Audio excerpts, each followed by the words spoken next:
Abraão, Isaque e Jacó. Já falamos muito sobre aqueles que caminharam com Deus. Mas e aquele que rejeitou o Deus da aliança? E aquele que escolheu não servir ao Deus de Abraão? O que aconteceu com a sua vida? Será que há algo de útil em sua história? Algo para nos ensinar? Será que tem algo de Jesus na história daquele que rejeitou a Deus? Olá, seja muito bem-vindo ao canal. Meu nome é Giovana Galego e por aqui eu tenho uma missão: encontrar Jesus de Gênesis a Apocalipse. No momento, nós estamos finalizando a história de Jacó. E por conta disso, Moisés, que é o autor do livro de Gênesis, está fechando as pontas dessa história. No último vídeo, nós falamos sobre o final da história com foco em Jacó, a sua descendência, os seus filhos, e hoje nós falaremos um pouquinho sobre um outro homem que pertence ali à família de Jacó, que está por perto, que é o seu irmão Esaú, e que acabou ficando um pouco lá para trás. O que será que aconteceu com ele durante todo esse tempo em que Jacó esteve em Padã-Arã, depois que Jacó retornou a Canaã e peregrinou ali de Siquém até Betel, enterrou seu pai Isaque? O que estava acontecendo durante todo esse tempo na vida do seu irmão Esaú, aquele que trocou o direito de ter o Deus de Abraão por uma sopa de lentilhas avermelhadas? O que estava acontecendo na vida desse homem?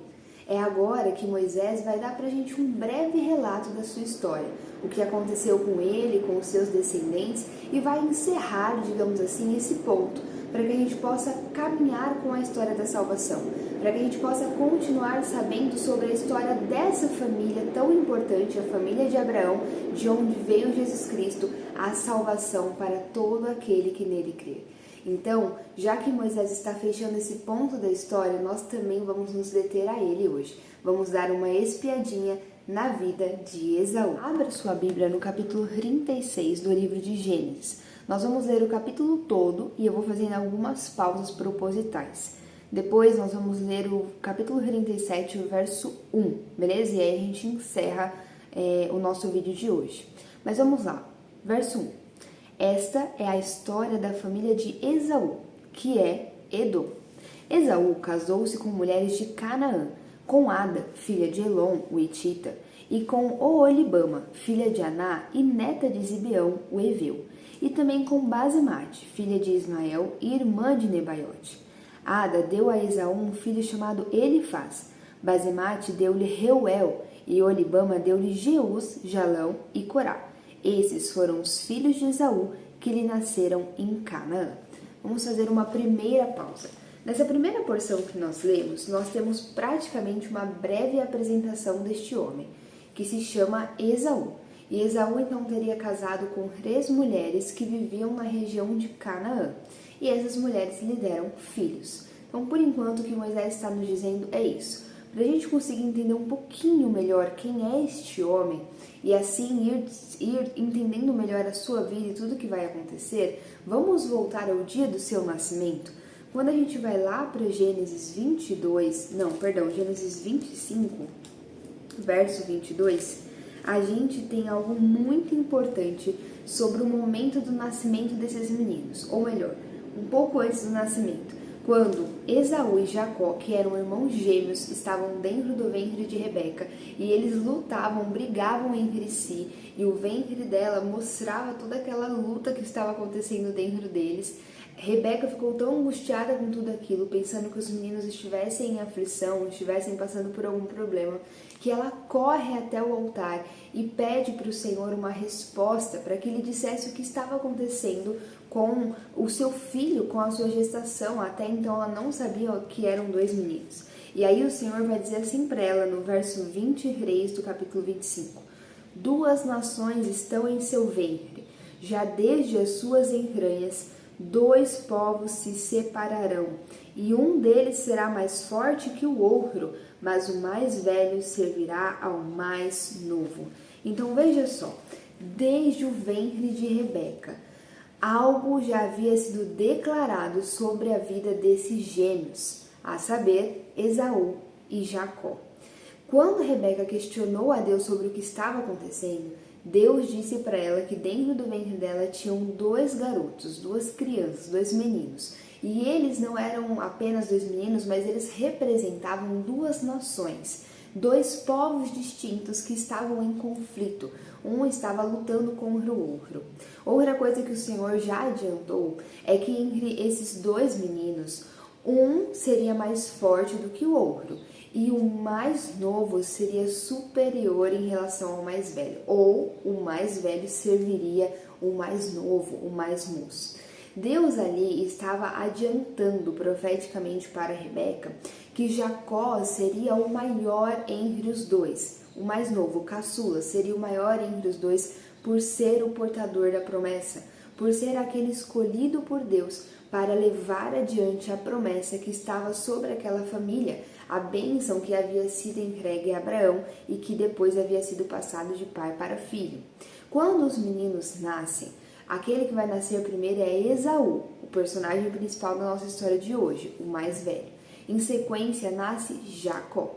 Ainda que Deus tivesse adiantado para Rebeca que o mais novo deveria ser superior ao mais velho, ou seja, Jacó deveria ser aquele que receberia a bênção, que seria o portador da promessa, ainda que isso já tivesse sido comunicado por Deus, conforme os meninos foram crescendo, os pais, Isaac e Rebeca, foram tendo preferências diferentes em relação aos filhos. Rebeca preferia Jacó, talvez porque sabia que ele era o escolhido de Deus. Mas Isaac preferia Esaú, e a Bíblia diz que ele assim preferia porque Esaú era um caçador habilidoso. A gente consegue ter um entendimento claro de que Esaú devia ser um homem forte, um homem valente, um homem que se dava muito bem com a caça, um homem que deveria demonstrar para o seu pai que seria conquistador, que seria mais forte do que outras nações. Em contrapartida, Jacó se demonstrava um menino mais enfraquecido, que gostava de ficar mais dentro de casa com a sua mãe, dentro das tendas, aprendendo a cozinhar com ela. E isso não agradava muito a Isaac. Além da preferência de Isaac por Esaú, era do costume da época que o filho mais velho fosse aquele que carregasse o legado da família, aquele que ia receber a bênção e que ia receber a maior parte da herança. Esse era o costume, era assim que as famílias faziam, e quando fugia disso não era muito bem visto. Então, ainda que Deus tenha adiantado as coisas para Rebeca, parece que Isaac não vai considerar muito isso, ou talvez Isaac não soubesse disso, não sabemos se Rebeca compartilhou com ele essa profecia, isso que Deus disse, ou se ela não compartilhou. O fato é que Isaac não se atentou para isso, não se atentou para a escolha de Deus. Ele preferia Esaú e com certeza foi dando sinais dessa preferência ao longo da vida dos garotos. De forma que Jacó percebeu que o seu pai não estava muito disposto a escolhê-lo como o portador da promessa, como aquele que carregaria a bênção da família, como aquele que teria o Deus de Abraão. Os meninos vão crescer, vão se desenvolver e ainda na juventude vai acontecer um evento muito importante na história desses dois rapazes. Esse evento vai mudar a direção totalmente das vidas deles. O que vai acontecer é que um determinado dia Esaú saiu para caçar e passou o dia caçando. Enquanto isso, Jacó ficou na tenda preparando um ensopado, provavelmente usando especiarias distintas que não eram muito comuns naquela região e que fazia com que o seu prato fosse mais apetitoso, mais atraente. Quando Esaú volta da caçada, ele está faminto, ele está cansado e ele está desejando comer um bom prato de comida. É nesse momento que Jacó, muito astutamente, vai fazer uma proposta para Esaú. Jacó oferece o prato de sopa de lentilhas no lugar do direito à primogenitura. O que Jacó está pedindo é para que Esaú vendesse o seu direito de filho mais velho. Jacó está pedindo para que Esaú vendesse a ele o direito de ser o portador da promessa, de receber o Deus de Abraão. Parece absurda essa proposta. Como um homem pode trocar o Deus de Abraão? Como um homem pode trocar o direito de ser o portador da promessa por um prato de sopa de lentilhas? Mas é exatamente isso que Jacó está propondo a seu irmão Esaú. E o mais impressionante nessa história é que Esaú vai aceitar a proposta. Para Esaú, a promessa não tinha muito valor. Isso era bobeira, isso era uma tradição de família que ele não respeitava, que ele não considerava. E a Bíblia diz que dessa forma, Esaú aceitou a proposta do irmão, tomou a sopa e dessa forma desprezou o seu direito de primogenitura, ou seja, desprezou o Deus de Abraão. A partir deste momento, Esaú tinha feito uma escolha: viver sem Deus. E pode parecer muito absurdo, às vezes dá uma ideia de que Esaú não soubesse o que estava fazendo, de que ele era apenas um jovem que não sabia o que realmente importa nessa vida, vivendo muito pelo momento, pelo calor da emoção, pelo fato dele estar com fome ali depois de um dia caçando, e que ele foi ingênuo e que isso parece muito forte para alguém que não sabia exatamente o que estava acontecendo. Mas o que a Bíblia nos conta em Hebreus capítulo 12 é que Esaú sabia exatamente a escolha que ele estava tomando. A Bíblia diz que Esaú era um fornicador profano. Ele rejeitava a Deus com o seu coração. Ele não desejava o Senhor. Ele não via importância nisso. Ele queria uma vida dada aos prazeres. Ele desejava aquilo que a terra poderia lhe oferecer. E assim ele fez a sua escolha. Os anos se passam, Esaú já está com cerca de 40 anos e aparentemente nada de muito extravagante, nada de muito preocupante aconteceu na vida dele desde que ele vendeu o seu direito de primogenitura. Para um homem que não ligava muito para o Deus de Abraão, que não se preocupava muito com as tradições da sua família e com a bênção e a promessa que estava sobre aquela casa, ele deve ter olhado para aquele cenário que continuava como sempre e deve ter pensado: tá vendo, isso tudo é uma bobeira, isso tudo é conversa. Quer saber, eu vou mais a ser feliz, eu vou mais a buscar aquilo que importa para mim. E aos 40 anos, Esaú decide se casar. Havia chegado o momento de casar.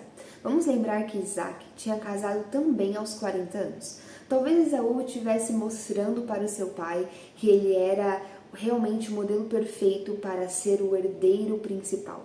Ele estava seguindo os passos do pai, digamos assim. Isaac casou aos 40 anos com Rebeca. A diferença é que Rebeca era descendente de Sem. Ela era da linhagem de Sem, a linhagem que portava a promessa declarada lá no Jardim do Éden, a promessa de um Salvador, a promessa de que nasceria o descendente da mulher, aquele que pisaria a cabeça da serpente. Promessa essa que deveria ser passada de pai para filho e guardada em seus corações.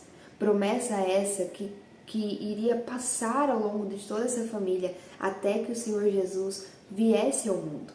Então, Abraão, quando foi escolher uma esposa para o seu filho Isaac, ele fez questão de que essa esposa viesse da linhagem de Sem. Por isso mandou um servo buscar uma esposa para o seu filho lá na casa dos seus parentes.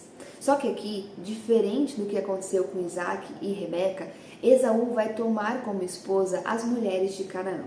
Ele não só se casa com mulheres que pertenciam a esse povo que habitava em Canaã, que eram pagãos, que não adoravam ao Deus de Abraão, que tinham práticas repugnantes aos olhos do Senhor, como vai tomar para si duas esposas, praticando também algo que era contrário ao Deus de Abraão, que era o casamento com mais de uma mulher. Bom, Esaú aqui está mostrando cada vez mais o total desprezo que ele tinha em relação ao Deus do seu pai. E logo depois do seu casamento, Isaac começou a perceber que já estava ficando muito envelhecido e que, portanto, precisava passar a bênção adiante, precisava passar o legado, escolher um dos filhos e abençoá-los com a promessa, para que esse então pudesse ser o seu herdeiro e passar adiante a aliança que ele tinha recebido do Deus do seu pai Abraão. Nesse momento da história, lembra que Isaac prefere Esaú e ele vai escolher Esaú para abençoar. Ele não vai levar em conta a escolha de Deus, mas vai levar em conta suas preferências. E nisso ele chama Esaú para poder abençoar. Só que mais uma vez, astutamente, Rebeca e Jacó tinham um plano para que as coisas não acontecessem dessa forma. E aí você já conhece a história, ela é muito famosa. Rebeca e Jacó vão conseguir enganar Isaac. Jacó vai se passar por Esaú e dessa forma ele vai receber a bênção no lugar do seu irmão. Quando Esaú fica sabendo disso, Esaú fica completamente furioso e desesperado. Ele corre diante de Isaac e chora desesperado pedindo por uma bênção. Nesse momento da história, pode até parecer que você pense que Esaú se arrependeu de tudo que ele havia feito, que Esaú se arrependeu de ter rejeitado o Deus de Abraão e que ele gostaria de uma nova chance. Mas o que a Bíblia nos diz lá em Hebreus 12 é que Esaú era um profano e que as suas lágrimas não foram lágrimas de arrependimento sincero, mas que ele havia percebido que ele tinha perdido o direito a toda a herança. Todos os benefícios que ele imaginava um dia desfrutar por ser o filho de um grande patriarca, de um grande líder nômade, ele já não iria usufruir mais. Os direitos de filho mais velho que ele achava que ele iria herdar, porque ele não deu muito valor para aquele acontecimento entre ele e seu irmão em que ele escolheu a sopa, pois bem, nesse momento ele percebeu que ele tinha perdido tudo isso. E de filho mais velho, digamos assim, com a vida garantida, o principal herdeiro do seu pai, ele se tornou o filho que não tinha muito o que ganhar e que não ia ter mais todas aquelas riquezas, não ia ter mais todos aqueles benefícios que a sua família lhe oferecia. Ele chora então de desespero por ter perdido a bênção, mas não por ter perdido o Deus da bênção, entende? E nesse choro desesperado, ele vai pedir para Isaac alguma bênção. Será que Isaac não tinha ainda algo para lhe oferecer? E é nesse momento que o seu pai confessa que toda a bênção já havia sido derramada sobre Jacó. Ele tinha dado tudo para Jacó e agora ele não tinha muito para oferecer a Esaú. O que sobrou para Esaú foi aquilo que Jacó não recebeu. E se Jacó recebeu o melhor, o que sobrou para Esaú não era tão bom assim. É por isso que essa bênção que Esaú vai receber é muito conhecida entre os estudiosos como a antibênção, o contrário daquilo que era bom, o contrário daquilo que Jacó havia recebido. E aí, só para que a gente saiba exatamente o que foi derramado sobre Esaú, vamos ler no capítulo 27, do verso 39 ao 40. Isaac vai dizer assim para Esaú: sua habitação será longe das terras férteis, distante do orvalho que desce do alto céu. Você viverá por sua espada e servirá a seu irmão.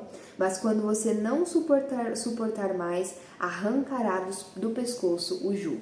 Então, enquanto Jacó tinha recebido as terras férteis, para Esaú sobrou as terras que não eram férteis, as terras que estavam distantes, que eram áridas e que, portanto, Esaú ia ter que conquistar algo nessas terras pela força do seu braço, pela espada, sem ter o auxílio do Senhor, sem ter a provisão de Deus. Ele teria que conquistar tudo pela força do próprio braço, pela sua própria espada, e ele serviria o seu irmão mais velho. Era isso que estava resguardado para Esaú. Depois que Esaú recebe a antibênção, ele vai ficar com tanta raiva de ter perdido tudo para o seu irmão, que ele vai nutrir um ódio profundo em relação a Jacó. E ele vai jurar a morte do seu próprio irmão. Ele diz que esperaria apenas o falecimento de Isaac para que então pudesse matar Jacó e não causar tanta dor e tanto sofrimento ao seu pai. Nessa de jurar a morte do seu irmão, de querer vingança, Rebeca, a mãe dos gêmeos, vai ficar desesperada e vai tentar proteger Jacó do seu irmão Esaú. É nisso que ela corre para Isaac e convence Isaac a enviar Jacó para as terras dos seus parentes, de forma específica para a terra onde o irmão de Rebeca, Labão, vivia, em Padã-Arã. Rebeca queria esconder Jacó de Esaú, mas ela vai convencer Isaac dizendo que Jacó precisava se casar com alguém da linhagem de Sem, com alguém ali dos parentes, assim como tinha sido com Isaac e Rebeca. Lembra que eu falei que isso era importante? Então Rebeca vai usar um bom argumento para convencer o seu marido. E com isso, Isaac vai se convencer de que de fato Jacó precisava ir para Padã-Arã e casar com uma de suas primas lá na terra do tio Labão. Ele então chama Jacó e fala isso para ele: olha, você precisa casar com alguém da nossa parentela, por causa da promessa que está sobre a sua vida. Nisso, Jacó foge para se esconder em Padã-Arã. Ele sabia que ele estava indo lá principalmente para se refugiar, para se esconder do seu irmão, porque sua mãe tinha passado todo esse cenário para ele. Mas ele também sabia que agora ele precisava arrumar uma esposa naquelas terras. Esaú, sabendo disso, ele vai interpretar do pior modo. Ele vai entender que para agradar seu pai Isaac, ele precisava casar com alguém da família. E já que ele já tinha se casado com duas mulheres que não eram da família, que eram pagãs, ele vai tentar resolver esse grande erro que ele havia cometido se casando com alguém da família. Só que Esaú vai escolher justamente uma filha de Ismael, o irmão de Isaac. Lembra do filho de Abraão que ele teve com a sua escrava Agar, Ismael? Aquele menino que aos 13 anos, quando Isaac nasce, ele vai praticamente entrar em guerra, um vai entrar em guerra contra o outro. Eles meio que se odiavam, entende? Eram irmãos, rivais, havia uma disputa entre Isaac e Ismael. E aí Esaú pensa que ao se casar com uma filha de Ismael, talvez ele estaria agradando o seu pai. Afinal de contas, Ismael era da família, era o seu tio. Ele estava se casando, portanto, com uma prima, assim como Isaac tinha orientado Jacó a fazer. Mas ele não pondera que, no caso, essa mulher era filha do irmão que tinha uma rivalidade clara com Isaac. Bem, Esaú então é aquele de quem uma nação vai ser formada, mas aquele que vai servir ao irmão mais novo. Ele também é aquele que rejeitou a Deus por um prato de sopa. Esaú é aquele que se casou com mulheres pagãs e desconsiderou totalmente o conselho do Senhor. Ele que recebeu a antibênção, que deveria viver em terras que não eram férteis e viveria pela sua própria espada, pelo seu próprio braço. Esaú é aquele que se casou com uma filha de Ismael, tentando conquistar o interesse do seu pai, fez totalmente ao contrário. E por fim, Esaú é aquele que jurou vingança ao seu próprio irmão, que desejou e se esforçou para tirar a vida daquele que Deus tinha escolhido para trazer a salvação ao mundo. Lembra que Jacó é o portador da promessa e é da linhagem, da descendência de Jacó que Jesus nasceria, que o próprio Deus nasceria entre os homens. Então Esaú não só está tentando matar o seu próprio irmão, o que já é muita coisa, mas o seu próprio irmão é aquele que foi escolhido para trazer a salvação ao mundo. Da sua descendência viria a salvação ao mundo. Então Esaú está lutando contra a descendência da mulher. Ele está sendo um instrumento nas mãos do inimigo para sufocar a linhagem de onde viria a esperança para o mundo. Esse é Esaú. Não é à toa que Hebreus 12 vai falar que ele era o fornicador, o profano. Agora que você entendeu quem era Esaú, como você acha que foi a vida desse homem que rejeitou a Deus? O que você acha que aconteceu com ele quando ele deu as costas para o Criador do universo? Vamos ver? Vamos ler o verso 5, lá de Gênesis 36, o texto principal aqui do vídeo de hoje. Esaú tomou suas mulheres, seus filhos e filhas e todos os de sua casa, assim como seus rebanhos, todos os outros animais e todos os bens que havia adquirido em Canaã, e foi para outra região, para longe do seu irmão Jacó. Os seus bens eram tantos que eles já não podiam morar juntos. A terra onde estavam vivendo não podia sustentá-los por causa dos seus rebanhos. Por isso, Esaú, que é Edom, fixou-se nos montes de Seir. É isso mesmo que você entendeu. Depois que Esaú rejeitou a Deus, o que aconteceu com ele foi que ele enriqueceu por demais.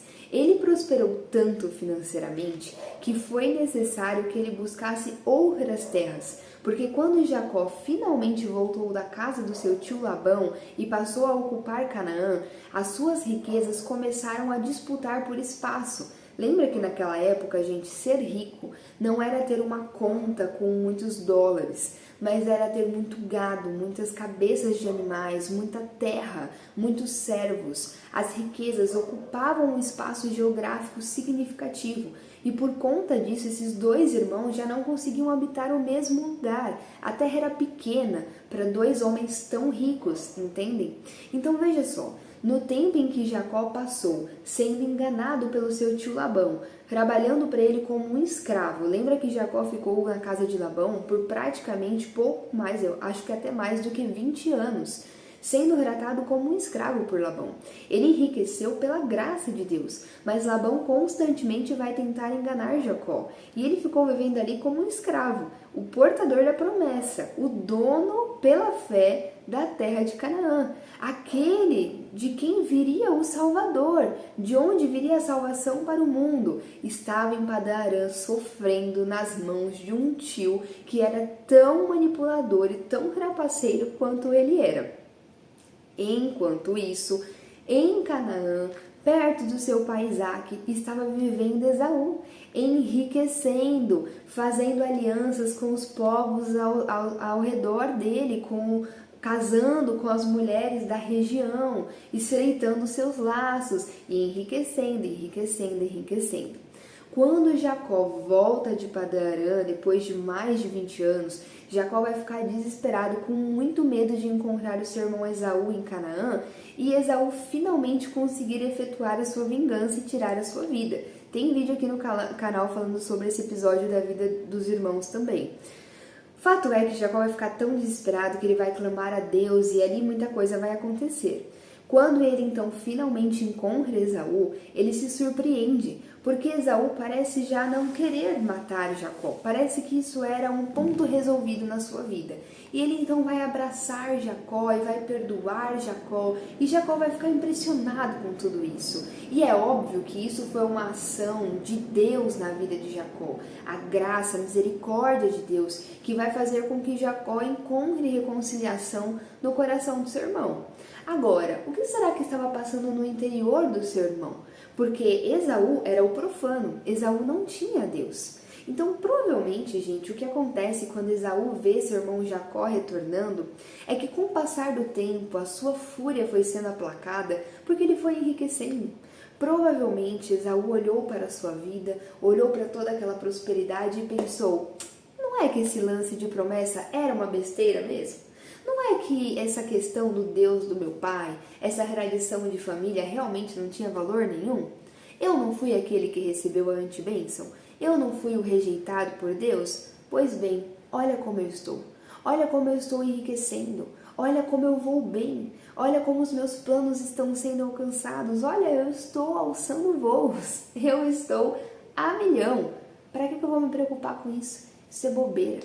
Provavelmente, esse enriquecimento aplacou a fúria de Esaú. E ele então recebe seu irmão Jacó e já não tem pretensão de tirar a vida de Jacó.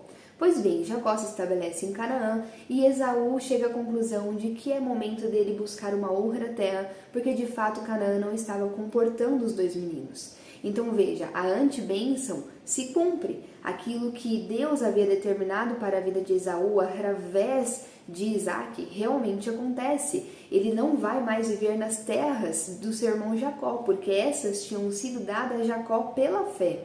Isso do ponto de vista daqueles que reconhecem a Deus. Nós sabemos que Deus estava operando as coisas conforme a sua vontade. E de fato Esaú não podia dividir as terras com seu irmão Jacó. Mas do ponto de vista de Esaú, o que ele fez foi uma atitude estratégica. As suas riquezas já não cabiam mais ali. Então ele precisava realmente ir para uma outra região. Ele então escolhe a região de Seir, os montes de Seir, e vai para lá com todos os seus bens e com a sua família. Ok, Gi, então o homem que rejeitou a Deus, nesse tempo todo em que Jacó esteve lá sendo disciplinado pelo Senhor em Padan-Aram, ele estava enriquecendo, conquistando espaço, tendo domínio, se desenvolvendo. É isso que você está dizendo? Sim, foi exatamente o que aconteceu, foi exatamente isso que aconteceu durante esse tempo.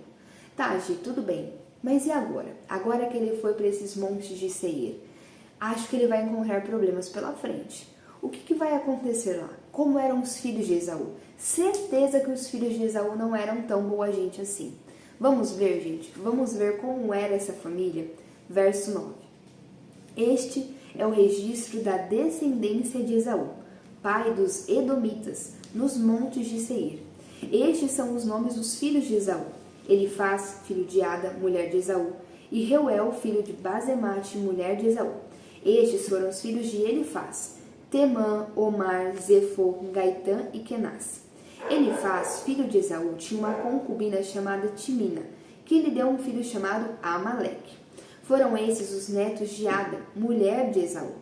Estes foram os filhos de Reuel, Naate, Zerá, Samá e Mizá. Foram esses os netos de Basemate, mulher de Esaú. Estes foram os filhos de Olibama, mulher de Esaú, filha de Aná e neta de Zibeão, os quais ela deu a Esaú, Jeú, Jalão e Corá. Foram estes os chefes dentre os descendentes de Esaú, os filhos de Elifaz, filho mais velho de Esaú, Temã, Omar, Zefô, Kenaz, Corá, Gaitã e Amaleque. Foram todos esses os chefes descendentes de Elifaz em Edom. Eram netos de Adam. Foram estes os filhos de Reuel, filho de Esaú, os chefes, Naate, Zerá, Samá e Mizá. Foram esses os chefes descendentes de Reuel em Edom, netos de Basemate, mulher de Esaú. Foram estes os filhos de Olibama, mulher de Esaú, os chefes Jeús, Jalão e Corá. Foram esses os chefes descendentes de Olibama, mulher de Esaú, filha de Aná.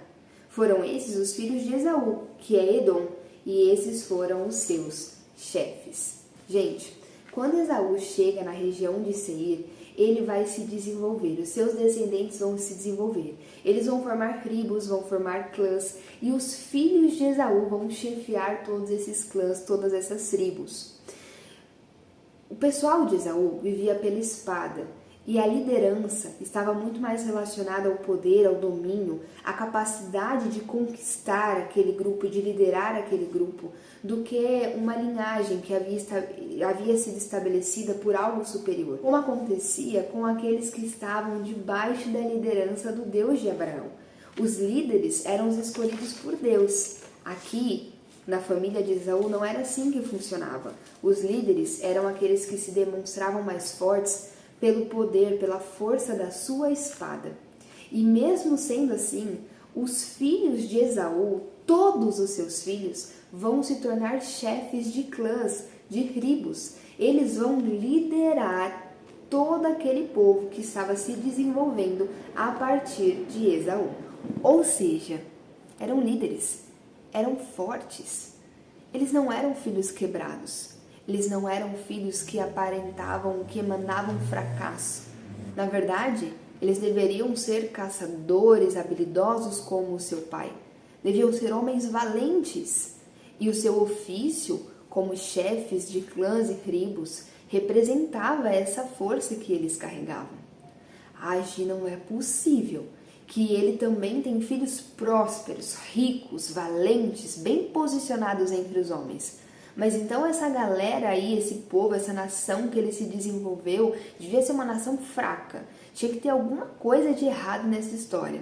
Vamos ver com que tipo de gente Esaú se envolveu quando chegou nos montes de Seir?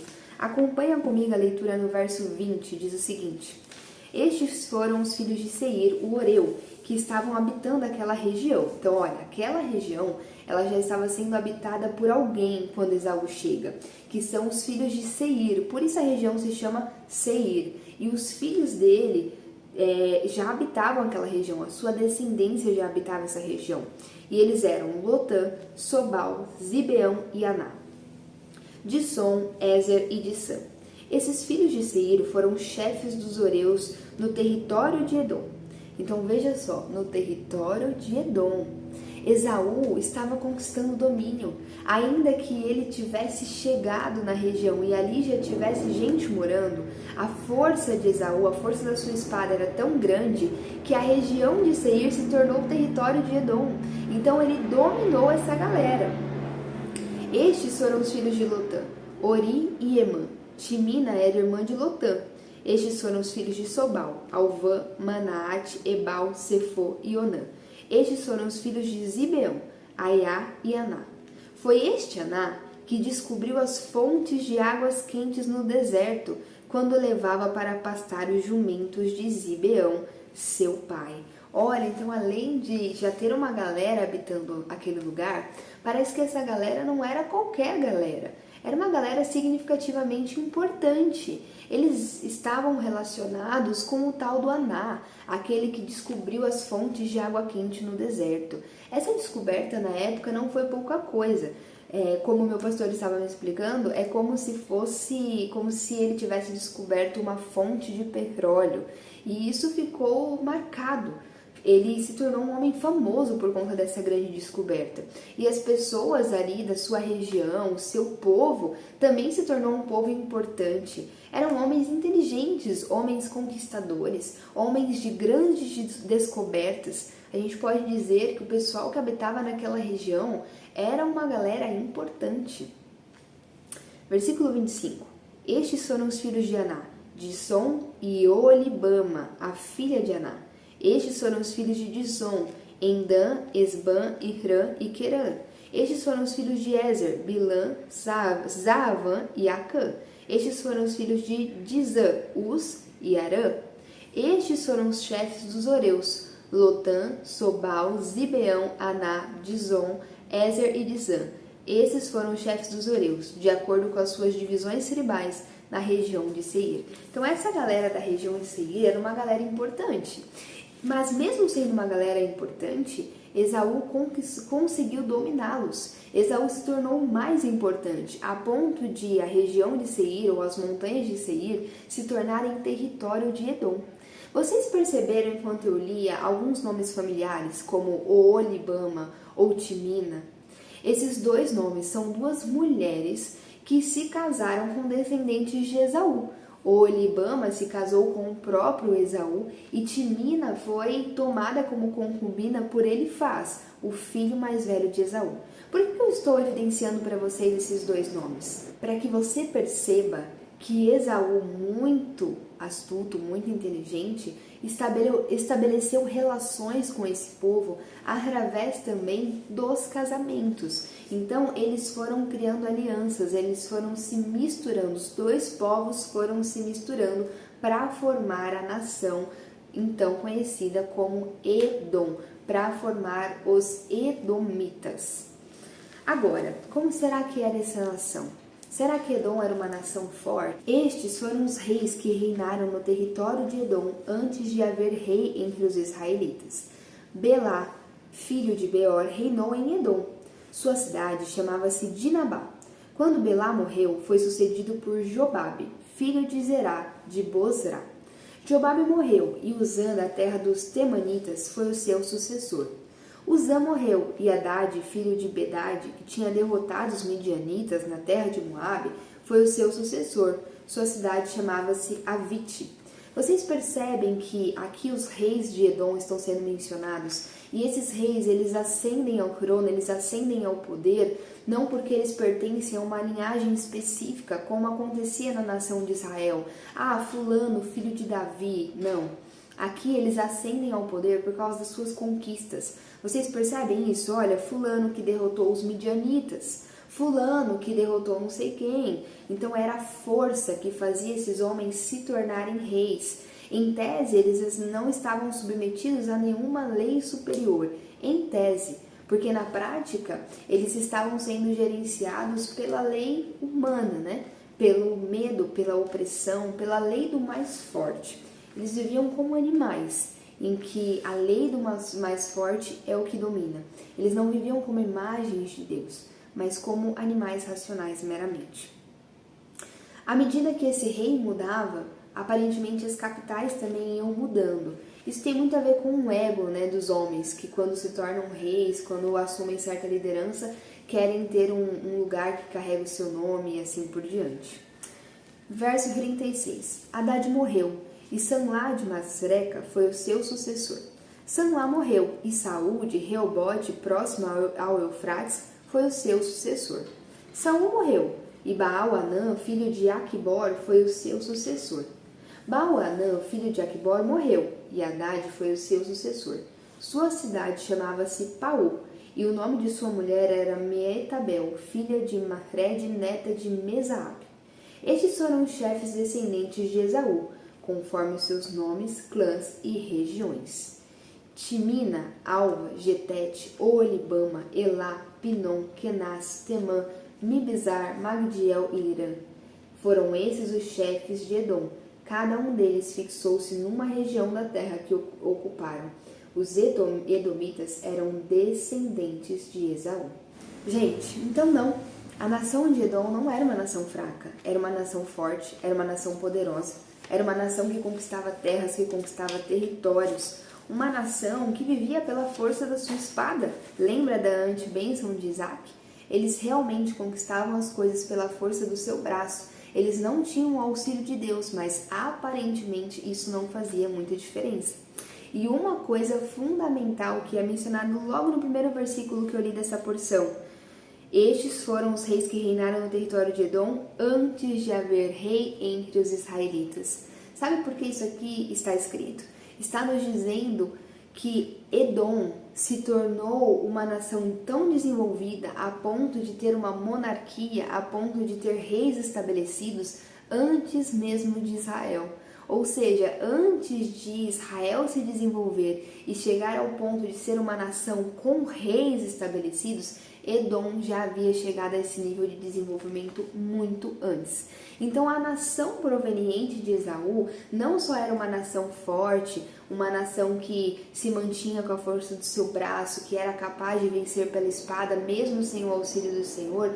Não só isso, mas eles se desenvolveram e alcançaram o status de monarquia muito mais rápido do que a nação proveniente daquele que foi escolhido por Deus, do que a nação que veio de Jacó, o portador da promessa, de onde viria a salvação para o mundo. Esaú foi aquele que rejeitou a Deus, e Esaú foi aquele que enriqueceu muito, a ponto de precisar ir para uma outra região. Região sim que era árida, longe da fertilidade. E ainda assim, nessa região árida, longe da fertilidade, Esaú prosperou, enriqueceu. Seus filhos eram homens valentes, chefes, grandes líderes. Esaú se associou com gente importante, formou seu povo a partir da mistura com outros povos que detinham poder, conhecimento e domínio sobre a terra. A sua nação se tornou uma nação poderosa, numerosa, forte, com reis que conquistavam pela força, reis valentes, dominadores e conquistadores de terras. E essa nação alcançou o status de monarquia muito rapidamente. Enquanto isso, Gênesis capítulo 37, verso 1. Jacó habitou na terra de Canaã, onde seu pai tinha vivido como estrangeiro. Gente, esse contraste ele chega a ser cômico.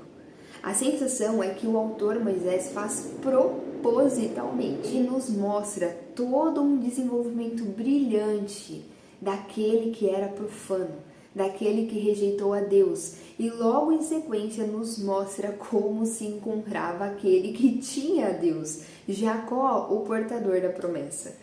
E o que acontece é que enquanto Esaú foi para os montes de Seir, conquistou os montes de Seir, esses montes passaram a ser o território de Edom, os seus filhos passaram a governar essa terra, o povo daquela região foi dominado, eles se desenvolveram, se tornaram uma nação, reis poderosos foram estabelecidos. E enquanto isso, Jacó permanecia sendo um peregrino em Canaã, permanecia sendo um estrangeiro, porque ele era o dono da terra somente pela fé, mas oficialmente ele ainda era um estrangeiro em Canaã, um peregrino. E não o bastante, gente, os anos vão se passar e uma fome vai chegar em Canaã. E quando essa fome chega em Canaã, Jacó, o líder, o dono dessa terra, aquele que portava a promessa, aquele que carregava sobre si a promessa de ser o dono de Canaã e de ter todo um povo, toda uma descendência numerosa, descendência essa de onde viria a salvação, esse homem vai precisar buscar ajuda no Egito. Ele vai precisar buscar alimento na nação vizinha, no Egito. E aí ele e toda a sua família vão passar a viver no Egito uma temporada, essa temporada de fome.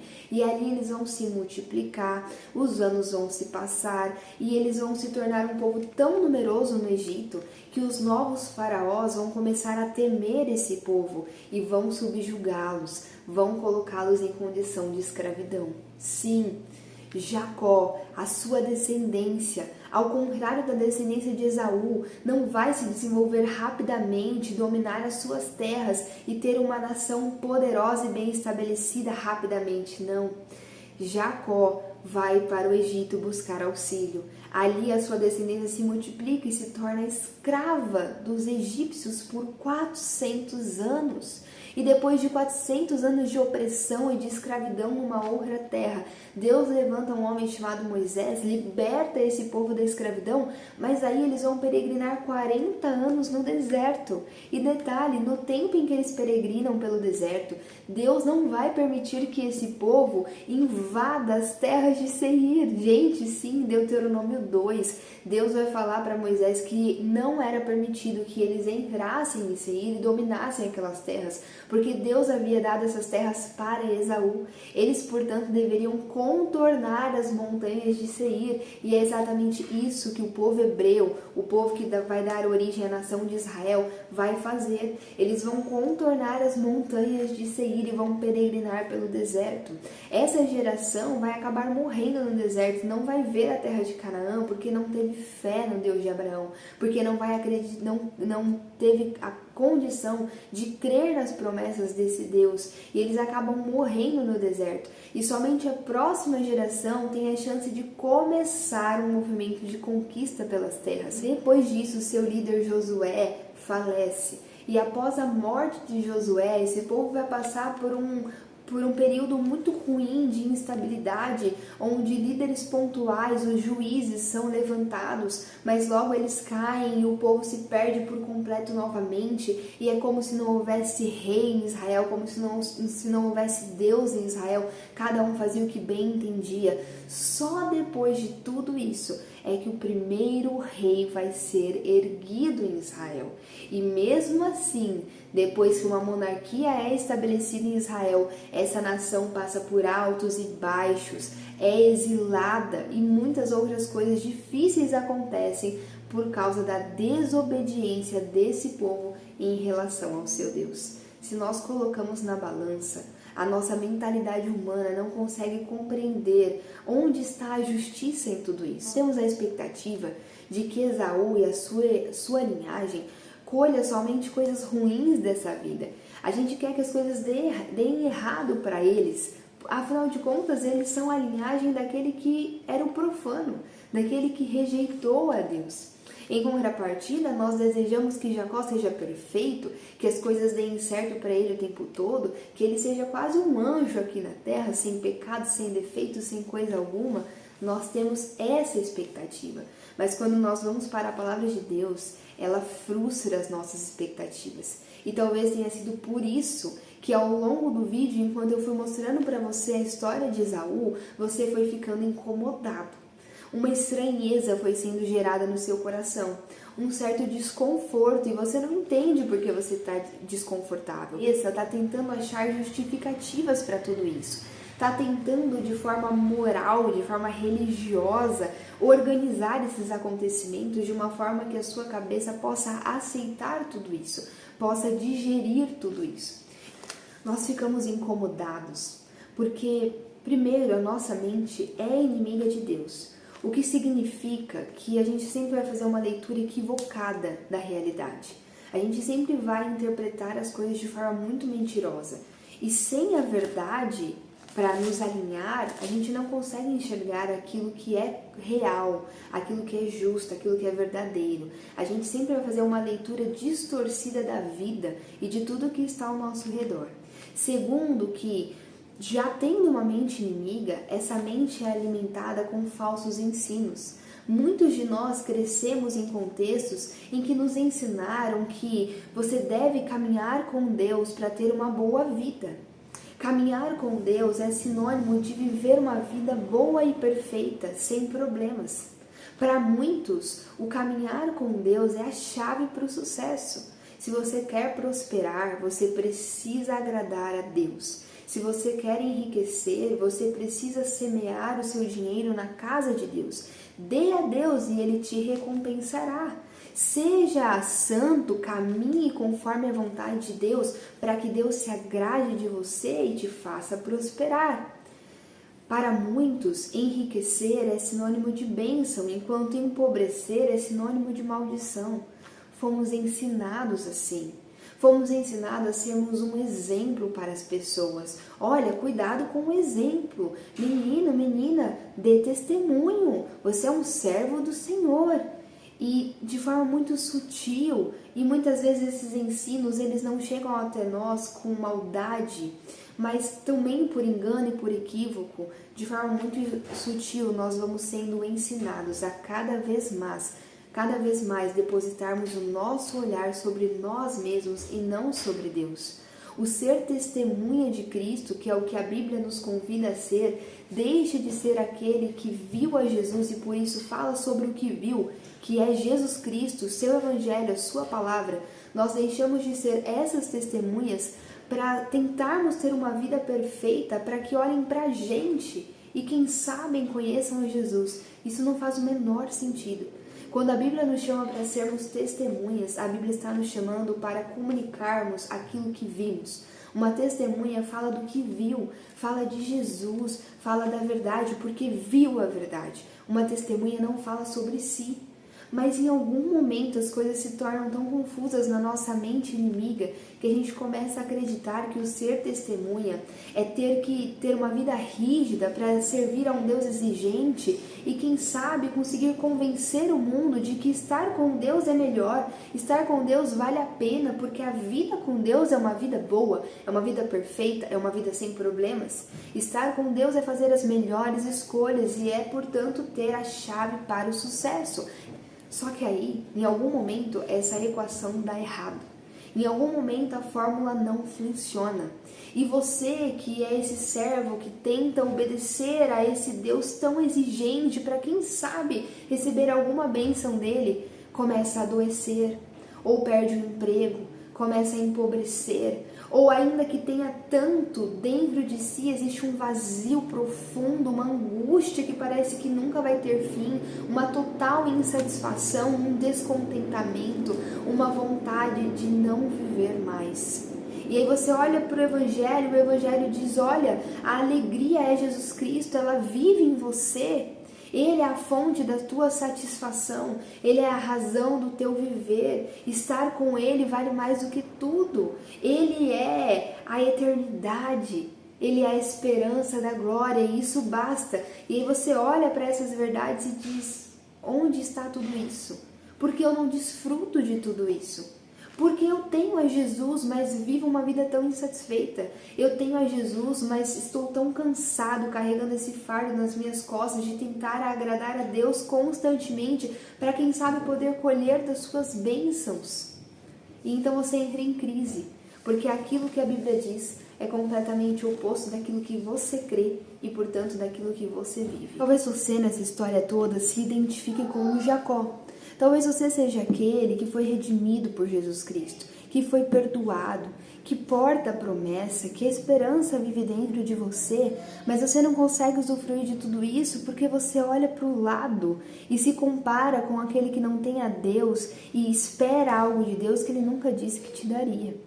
Talvez você seja esse que está olhando para Esaú e pensando, poxa, eu sirvo a Deus, eu obedeço, eu faço tudo certo, eu vou à igreja, eu leio a Bíblia todo dia, eu oro e nada dá certo. E aquele que não está nem aí para Deus, ele enriquece, ele consegue as melhores cadeiras no serviço, na universidade, ele prospera, ele é inteligente, os filhos dele são líderes, passam nos melhores vestibulares, são pessoas cultas, são pessoas inteligentes e eu tô aqui. Parece que nada faz sentido, parece que tudo isso não vale de nada. No fundo, você adora a si mesmo. No fundo, esse Deus que está na sua mente, que você diz crer, não é o Deus real, mas é o Deus que você criou e que tem tudo a ver com você. Deus, ele não é o seu Senhor, ele não é o Criador do universo que governa a sua vida, ele não é a razão do seu ser, mas ele é um amuleto. Ele é alguém em quem você se apoia para que a sua vida possa dar certo, para que a sua vida tenha algum sentido dentro do seu entendimento. No fundo, você adora a si mesmo e Deus é apenas aquele trampolim que você precisa. Ele é só a chave para que você tome as decisões mais acertadas. Ele é uma garantia de que você consegue ter alguma firmeza quando vai tomar alguma decisão. Entende? Ele é só aquele escape em quem você vai jogar toda a culpa quando as coisas não derem certo. No fim, esse Deus que você criou na sua mente passa apenas a ser uma alternativa para que você consiga ser esse super-humano que você tanto deseja ser e receber a glória que a sua mente pecaminosa tanto deseja. E se esse for o seu caso e você compreendeu isso nesse vídeo e se sente quebrantado nesse momento, se percebe quebrantado, apenas se arrependa e o Senhor tem perdão para você. E você então finalmente desfrutará da graça, desfrutará da leveza de viver sem esse fardo, de tentar ser um testemunho e um exemplo que você não pode ser. E você então para de querer performar, de ter uma vida perfeita para merecer a Deus, ou para merecer os aplausos, ou para que te vejam e te reconheçam. Você sai desse lugar e você começa a ter paz, a ter satisfação, porque você já tem a esse Deus. Porque esse Deus já te amou, porque Ele já te deu a eternidade. E agora tudo que você faz, tudo que você vive é em gratidão, é leve. É algo natural gerado pelo Espírito Santo que agora habita em você. E nos momentos em que você cai, são momentos em que você pode reconhecer mais da graça, da misericórdia, do perdão desse Jesus. E nos momentos em que você vence, são oportunidades de conhecer a grandeza desse Deus que faz apesar de você. Você deixa de querer ser o testemunho para ser a testemunha que aponta Jesus o tempo todo, que quer que as pessoas olhem para Ele e não olhem para você, porque não há nada de bom para ser olhado em você. Você sai da crise porque você finalmente encontra a verdade e a paz passa a reinar no seu coração. Você deixa de querer evitar os problemas e os sofrimentos da vida porque você entende que eles fazem parte de uma jornada de santificação que Deus está operando no seu coração. Você entende que você não está entregue às suas paixões, como é o caso de todo aquele que rejeitou a Deus. Você entende que você tem um pai, você não é órfão. Você não foi abandonado. Você não é como uma criança que foi lançada numa loja de doces e foi abandonada ali para ela viver como ela bem quiser, e ela então se lambuza com todos os doces e não faz ideia do mal que isso vai causar para ela em poucas horas. Não, você é um filho que tem um pai e que, portanto, está sendo cuidado, está sendo devidamente disciplinado para que no final você seja como Ele é. Para que Cristo seja forjado em você. Você não é alguém entregue às suas paixões, mas você está sendo santificado em Deus. Ele está completamente comprometido com a boa obra que começou na sua vida. E é por isso que a sua vida não é tão perfeita. É por isso que a sua vida não é linear e nem será, e glória a Deus por isso. É por isso que a sua vida tem desafios, tem obstáculos e tem provações, porque Deus te fará ser aprovado. Agora, talvez você não seja o Jacó que está olhando para Esaú. Talvez você seja o próprio Esaú que está olhando para si mesmo, que olha para a sua vida e vê tudo tão perfeito, tão bem alinhado e pensa, tá vendo? Sempre me disseram que eu tinha que servir a Deus se eu quisesse ter uma boa vida, mas a minha vida é tão boa, mesmo não tendo seguido todas essas regras. Minha vida é tão completa, eu tô tão bem, tá vendo? Tudo isso é besteira, eu não preciso desse Senhor. Talvez você esteja nessa situação. E eu gostaria de te alertar para o fato de você estar sendo entregue às suas paixões.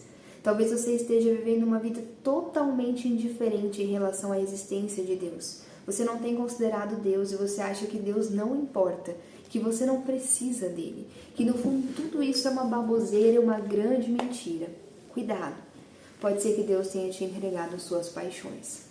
Pode ser que você esteja simplesmente vivendo como você bem entende, como você quer, colhendo dos prazeres dessa vida. Mas essa vida ela acaba um dia e ela acaba muito rápido. E quando ela acaba, toda a verdade vem à tona. A nação de Edom foi uma nação forte, foi uma nação que Deus preservou por um tempo, não deixou que Israel dominasse essa nação. Mas os anos se passaram e a nação de Edom começou a prejudicar a nação escolhida pelo Senhor. A nação de Edom, que antes havia rejeitado a Deus, agora não só rejeitou a Deus, mas começa a agir contra aqueles que Deus escolheu. Começa um conflito entre essas duas nações. E Deus, então, atribui um juízo sobre essa nação. O profeta Obadias vai profetizar o dia do Senhor, o dia em que essa nação seria de uma vez por toda exterminada da face da terra. E esse dia chegou. E se você olha para os lados, de fato, a nação de Edom não existe mais. Onde eles estão hoje? A nação de Israel permaneceu. Todo aquele que crê no Deus de Abraão, todo aquele que tem a fé de Abraão, que crê em Jesus Cristo como único e suficiente Salvador, é um descendente de Abraão. É, portanto, o Israel espiritual. E ela permanece até hoje. Agora, e os edomitas? Eles sumiram da face da terra. Eles foram apagados. O tempo passou e a verdade veio à tona. Para Deus, Esaú sempre foi aquele que o rejeitou. Independente das suas conquistas, independente do seu poder na terra, ele sempre foi e continuou sendo o inimigo de Deus. Diferente do seu irmão Jacó, que ainda que fosse inimigo de Deus, após a sua luta com o anjo do Senhor, se tornou um justo diante do Senhor, redimido pela ação do próprio Deus, perdoado dos seus pecados e, portanto, gerado em Deus. Aí está a grande resposta. Para encerrar o vídeo, eu quero te convidar a não olhar para o Esaú, se você se identifica com Jacó, e nem olhar para si mesmo, se você é o Esaú na história, mas eu quero te convidar a olhar para Jesus.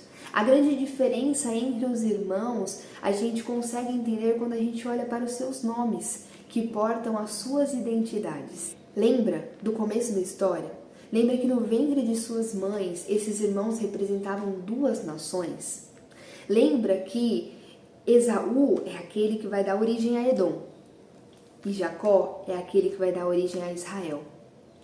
Esses nomes que eles carregavam, que apontavam para o destino profético dessas nações, podem nos dizer muita coisa.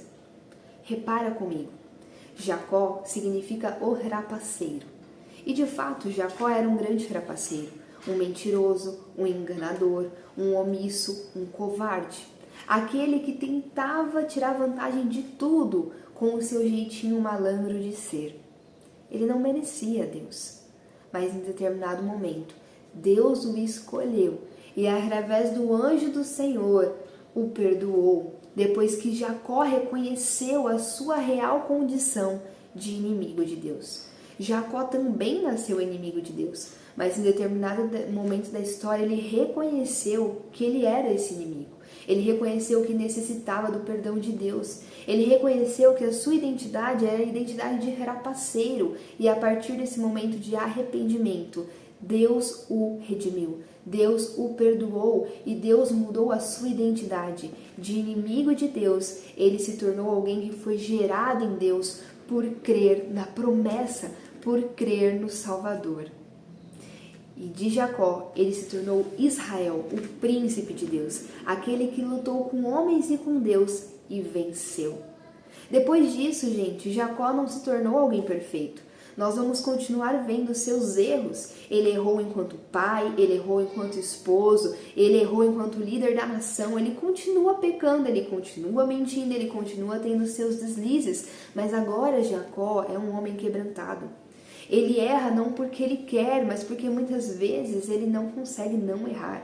E ao perceber o seu erro, ele se constrange diante da misericórdia e graça de Deus, que permanece ao lado dele mesmo quando ele não merece. É por isso que Jacó e a sua descendência não chegarão ao auge tão rapidamente, porque Deus estava muito mais comprometido em cumprir com seu plano de salvação enquanto amadurecia o espírito dos seus filhos. Deus se importa com o estado do nosso coração, muito mais do que nos dar coisas tão passageiras que ficarão aqui nessa terra.